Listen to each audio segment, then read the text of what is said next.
বৃদ্ধ ভাতা, বিধবা ভাতা, প্রতিবন্ধী ভাতা আবেদনের স্ট্যাটাস বা স্থিতি কিভাবে চেক করবেন বা কিভাবে দেখবেন। দেখুন, যারা যারা জনকল্যাণ শিবিরে বৃদ্ধ ভাতা, বিধবা ভাতা, প্রতিবন্ধী ভাতার জন্য আবেদন করেছেন, তারা কিভাবে তাদের আবেদনের স্ট্যাটাস চেক করবেন সেটি দেখে নেব আজকের এই ভিডিওতে। তবে তার আগে আপনাদের একটি কথা বলে দেই, পেনশন বা ভাতা আবেদনের স্ট্যাটাস চেক করার যে ওয়েবসাইট ছিল বা পোর্টাল ছিল, সেটি কিন্তু ইতিমধ্যে বন্ধ করে দিয়েছেন রাজ্য সরকার। সেটির বদলে নতুন একটি ওয়েবসাইট বা নতুন একটি পোর্টাল লঞ্চ করেছেন। আপনি যদি আপনার ভাতার স্ট্যাটাস বা স্থিতি চেক করতে চান, তাহলে কিন্তু নতুন ওয়েবসাইট বা নতুন পোর্টালটি থেকে চেক করতে হবে। তো চলুন আমি দেখিয়ে দিচ্ছি কিভাবে আপনারা এই নতুন ওয়েবসাইট বা নতুন পোর্টালটি থেকে ভাতার স্ট্যাটাস চেক করবেন বা পেনশনের স্ট্যাটাস চেক করবেন। তো চলুন দেখে নেওয়া যাক। তার আগে আপনাদের কাছে ছোট্ট একটি অনুরোধ, চ্যানেলে যদি নতুন হয়ে থাকেন তাহলে অবশ্যই চ্যানেলটিকে সাবস্ক্রাইব করে পাশে থাকা বেল আইকনটি ক্লিক করে রাখবেন পরবর্তীতে এইরকম ইনফরমেটিভ ভিডিও পেতে। তো চলুন এবার দেখে নেওয়া যাক। দেখুন, তার জন্য আপনাদের এই নতুন ওয়েবসাইট বা নতুন পোর্টালটিতে চলে আসতে হবে। এই নতুন ওয়েবসাইট বা নতুন পোর্টালটির নাম হলো সমর্থ। এই ওয়েবসাইটটিতে আসার জন্য আপনারা গুগল সার্চ বারে লিখে দিতে পারেন samortho.wb.gov.in। এটি লিখে সার্চ করে দিলেই সরাসরি আপনারা এই ওয়েবসাইটটিতে চলে আসতে পারবেন বা এই পোর্টালটিতে চলে আসতে পারবেন। এবং তাও যদি আপনাদের এই ওয়েবসাইট বা এই পোর্টালে আসতে অসুবিধা হয়, আমি এই ভিডিও ডিসক্রিপশন বক্সে এই ওয়েবসাইটটির লিঙ্ক দিয়ে রাখবো। সেখান থেকে ক্লিক করে সরাসরি আপনারা এই ওয়েবসাইটটিতে বা এই পোর্টালটিতে চলে আসতে পারবেন। এবার এই ওয়েবসাইটটিতে আসার পর বা এই পোর্টালটিতে আসার পর যে কোনো সামাজিক পেনশন বা ভাতার স্ট্যাটাস চেক করার জন্য আপনারা এখানে দেখতে পাচ্ছেন ট্র্যাক অ্যাপ্লিক্যান্ট স্ট্যাটাস, এই অপশনটিতে আপনাদের ক্লিক করতে হবে। তবে ভিডিওটি শুরু করার আগে আপনাদের আবারও একবার বলে দেই, এর আগে আমরা যে পোর্টালে পেনশনের স্ট্যাটাস বা ভাতার স্ট্যাটাস দেখতাম, সেই পোর্টালটি কিন্তু রাজ্য সরকার বন্ধ করে দিয়েছেন। সেটির বদলে এই যে সমর্থ পোর্টাল রয়েছে, এটিকে চালু করেছেন বা এটিকে চালু করা হয়েছে।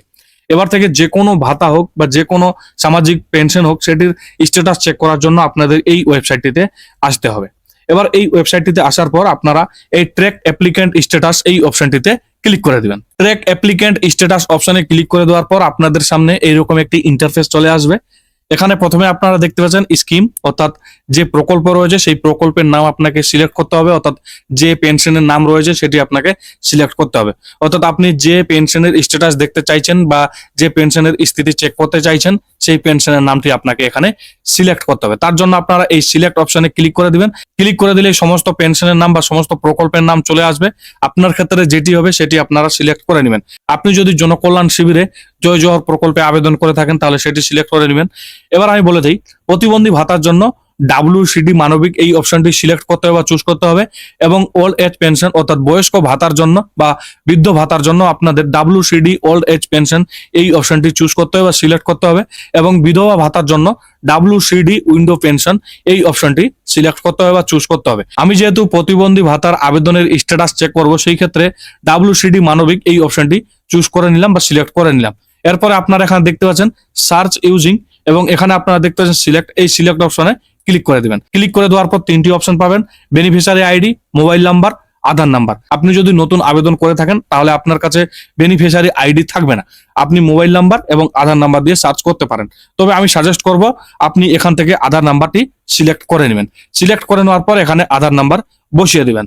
তবে এখানে যদি আপনি মোবাইল নাম্বার সিলেক্ট করেন তাহলে আপনাকে এখানে মোবাইল নাম্বার বসাতে হবে, এবং আপনি যদি এখানে আধার নাম্বার সিলেক্ট করেন তাহলে এখানে আপনাকে আধার নাম্বার বসাতে হবে। আধার কার্ডের নাম্বারটি বসিয়ে দেওয়ার পর এখানে আপনারা দেখতেন ক্যাপচার দেওয়া রয়েছে, এই ক্যাপচার কোডটি আপনাদের এই ঘরটিতে বসিয়ে দিতে হবে। এবং ক্যাপচার কোডটি যদি বুঝতে অসুবিধা হয়, আপনারা এই রিফ্রেশের অপশনে ক্লিক করে ক্যাপচার কোডটি পরিবর্তন করে নিতে পারবেন। ক্যাপচার কোডটি বসিয়ে দেওয়ার পর আপনারা এই সার্চ অপশনে ক্লিক করে দিবেন। সার্চ অপশনে ক্লিক করে দেওয়ার পর আপনাদের সামনে এরকম একটি ইন্টারফেস চলে আসবে। যদি আপনাদের সামনে এরকম একটি ইন্টারফেস চলে আসে, এখানে আপনারা দেখতে পাচ্ছেন লিস্ট অফ বেনিফিশিয়ারি। এখানে বেনিফিশিয়ারি আইডি দেওয়া রয়েছে, অ্যাপ্লিকেন্টের নাম দেওয়া রয়েছে, অ্যাড্রেস দেওয়া রয়েছে, ব্যাংকের অ্যাকাউন্টের ডিটেলস দেওয়া রয়েছে, এবং এখানে কারেন্ট স্ট্যাটাস দেওয়া রয়েছে, এবং এখানে পেমেন্টের স্ট্যাটাস দেওয়া রয়েছে। তবে আপনাদের সামনে যদি এইরকম ইন্টারফেস চলে আসে, আপনার সমস্ত ডিটেলস যদি আপনি দেখতে পান, এবং এখানে আপনারা দেখতে পাচ্ছেন কারেন্ট স্ট্যাটাস, এবং কারেন্ট স্ট্যাটাসের নিচে আপনারা দেখতে পাচ্ছেন ভেরিফাইড এবং অ্যাপ্রুভ পেন্ডিং, অর্থাৎ এটি ভেরিফাইড করা হয়ে গেছে বা ভেরিফাই করা হয়ে গেছে, শুধুমাত্র অ্যাপ্রুভ করা হয়নি। সেই ক্ষেত্রে কিন্তু এখানে এরকমটা দেখাচ্ছে। তবে আপনার ক্ষেত্রে যদি এরকম দেখায় তাহলে আপনি মনে করবেন যে আপনার যে আবেদন রয়েছে সেটি ভেরিফাই করা হয়ে গেছে, শুধু এপ্রুভ করা হয়নি। এপ্রুভ করা হলেই আপনার ক্ষেত্রে কিন্তু টাকা ঢোকা শুরু হয়ে যাবে। এবং আপনার ক্ষেত্রে যদি কোনো কিছু না দেখায়, শুধু নো ডাটা ফান্ড দেখায়, তাহলে আপনি মনে করবেন যে আপনার আবেদনটি এখনো এন্ট্রি করা হয়নি বা পোর্টালে তোলা হয়নি। সেই ক্ষেত্রে আপনার নো ডাটা ফান্ড দেখাবে। এবং আপনার ক্ষেত্রে যদি কারেন্ট স্ট্যাটাসের এখানে ভেরিফাইড পেন্ডিং দেখায়, তাহলে আপনি মনে করবেন যে আপনার যে আবেদন রয়েছে সেটি কিন্তু এন্ট্রি করা হয়ে গেছে। এক কথায় আপনি যদি আপনার ডিটেলস এখানে দেখতে পান, তাহলে আপনি মনে করবেন যে আপনার যে আবেদন রয়েছে সেটি কিন্তু এন্ট্রি করা হয়ে গেছে পোর্টালে বা অনলাইনে। তো এইভাবে আপনারা নতুন ওয়েবসাইট বা নতুন পোর্টালটি থেকে ভাতা বা পেনশনের স্ট্যাটাস চেক করতে পারবেন বা দেখতে পারবেন। আশা করছি ভিডিওটি আপনাদের ভালো লেগেছে। যদি ভিডিওটি ভালো লেগে থাকে তাহলে অবশ্যই ভিডিওটিতে একটি লাইক দিবেন, এবং যদি কিছু জানার থাকে বা যদি কিছু জানতে চান তাহলে অবশ্যই কমেন্ট বক্সে জানাবেন। পাশাপাশি চ্যানেলে নতুন হলে অবশ্যই চ্যানেলটিকে সাবস্ক্রাইব করে পাশে থাকা বেল আইকনটি ক্লিক করে রাখবেন পরবর্তীতে এইরকম ইনফরমেটিভ ভিডিও পেতে। তো চলুন আজকের মতো এখানে সমাপ্তি করলাম। দেখা হচ্ছে আবার কোনো নতুন একটি ভিডিওতে। ততক্ষণে সুস্থ থাকবেন, নিরাপদে থাকবেন। ধন্যবাদ।